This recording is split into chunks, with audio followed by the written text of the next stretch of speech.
This video is brought to you by TS4U IT Engineering Bootcamp. So how much are you automating the test cases versus how much manual have you written?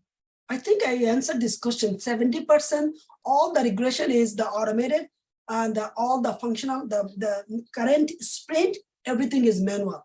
So I can go over a little bit, break down more details. For all the API, I have the smoke testing automation, I have the regression automation, I have the flow automation, and I have the scenario automation, I have the positive automation, I have the negative automation.